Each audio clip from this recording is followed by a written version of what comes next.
Sidang perdana kasus pembunuhan almarhum Mirna Salihin digelar kemarin. Dalam persidangan tersebut, sang tersangka Jessica Kumala Wongso terlihat tenang dalam ekspresi wajahnya. Padahal tuntutan jaksa penuntut umum terbilang mengerikan.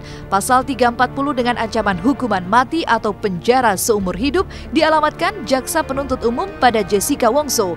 Lantas, bagaimana tanggapan ayahanda almarhumah Iwayan Mirna Salihin seputar gelar sidang perdana kasus pembunuhan putrinya yang kemarin hadir di sidang tersebut? Dengan menggunakan natrium sianida, padahal tak seorang pun yang melihat Jessica melakukan perbuatan tersebut. Oleh karenanya sidang ditunda dan ditetapkan kembali sidang yang akan datang hari Selasa tanggal 21 Juni 2016.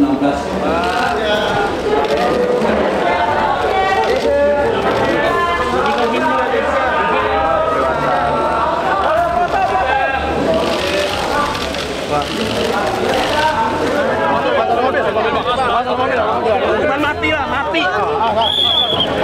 Buka jalan mas, buka jalan mas. Iya, udah. Buka jalan mas. Lihat Mamun dulu, Mamun.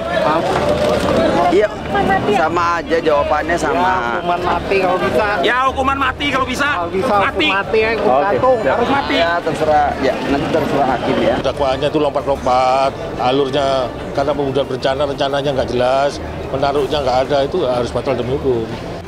Dugaan pembunuhan berencana yang didakwakan jaksa penuntut umum pada Jessica dengan ancaman hukuman mati membuat pihak Jessica keberatan hingga mengajukan eksepsi atau sidang pembelaan yang akan dilangsungkan pada Selasa 21 Juni mendatang.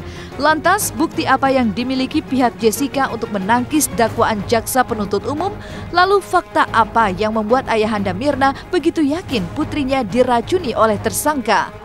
Orang mati itu karena apa? Karena racun atau karena ditusuk, kan gitu ya. Racun, harus ada racunnya di dalam lambung. Ini kan yang diperiksa gelasnya, bukan lambungnya. Ya. Bukan yang Hani tadi Pak, yang tadi Hani. Yang Hani kan ikut minum kopi kok gak mati. Berarti kopinya kan nggak mengandung cyanida. Saya cek ke Jerman, itu muntahan Mirna ke Singapura. Semua menyatakan, ya natrium cyanida, tapi dia nggak mau bikin pernyataan. Nah, yang dari kepolisian, ahli racun juga menyatakan sama. Molekulnya tuh sama seperti yang di perut Mirna. Berarti dia mungkin tuh beli bukan di Australia, di sini. Pembunuhan berencana gitu loh. Ya kan? Ini kan pembunuhan berencana. Kalau pembunuhan berencana itu harus betul-betul jaksa itu bisa menguraikan urutan-urutan tentang perencanaan itu dilakukan.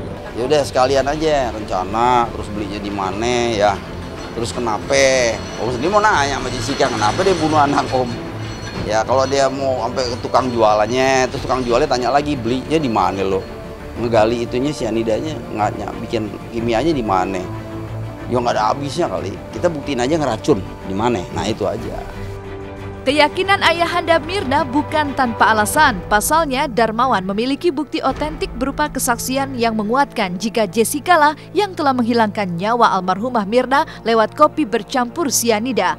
Inikah alasan mengapa pihak Jessica buru-buru mengajukan eksepsi sebelum sampai pada pokok materi perkara? Kita bicara yang vital aja deh nanti di pengadilan tuh waktu sesi kesaksian kan saya bisa unjukin bahwa Jessica itu memang bunuh si Mirna. Sebab itu kita tanya dia dong, Jessica kenapa lu? Nah dia berencana banget tuh dari awal. Dia beli bag, itu udah rencana dia matang bener. Makanya dia ngakuin.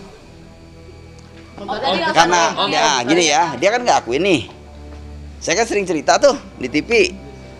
Dia pasti lagi pikir-pikir bener kali gitu kan.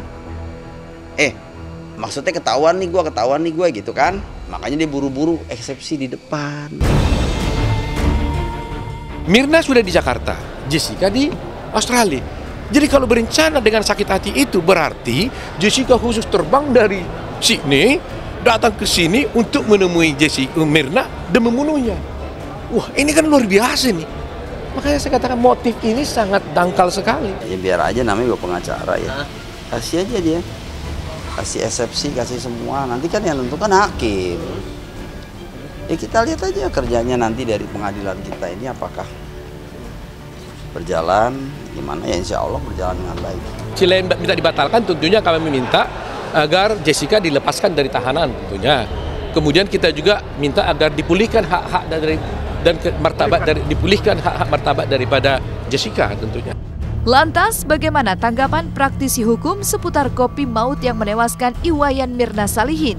Bagaimana dengan ancaman hukuman mati atau penjara seumur hidup kepada Jessica? Benarkah Jessica Kumala Wongso pernah berurusan dengan pihak kepolisian Australia?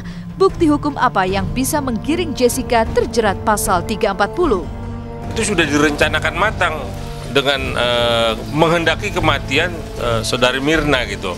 Nah seperti apa itulah nanti jaksa yang membuktikan gitu. Nah tinggal memang nanti seperti apa ya kuasa hukum dari Jessica ya untuk menangkal tuduhan-tuduhan semua itu. Karena nggak mudah untuk membuktikan bahwa siapa pemilik cyanida itu. Itu dia pacarnya dihajar tuh, mobilnya hancur. Gara-gara utang duit teman dia dikit, dia kesel, dia pecahinnya kaca depan mobilnya terus digerebek sama polisi AFP, digedor-gedor. Dia bilang dia tidur nggak dengar. Dengan tenangnya aja, emang tenang begitu tuh orangnya. Tadi ketemu Jessica langsung. Kan saya bilang dia tuh orangnya pinter, iya bener. Tapi ada sisi gelap. Nah itu kalau sisi gelapnya keluar mati loh. Sama aja kayak waktu dia ngeracun Mirna. Ini yang jadi persoalan pemilik cyanida siapa dan siapa yang memasukkan itu aja. Baru mulai udah ketakutan istilahnya gitu kan. Kalau dia berani masuk ke materi perkara, nah di situ nanti ketemu saksi-saksi segala macem, bengong dia, nanti kamu unjukin. Atau membebetkan apa aja sih Om mungkin Om? Ya banyak lah. Yang vital-vital, yang dia bohong. Mengerikan. Kalau dakwaannya mengerikan, itu kan pasalnya 340. KUHP itu berarti pasal 1 sampai pasal berapa itu yang paling hebat, 340 hukuman mati. Ya.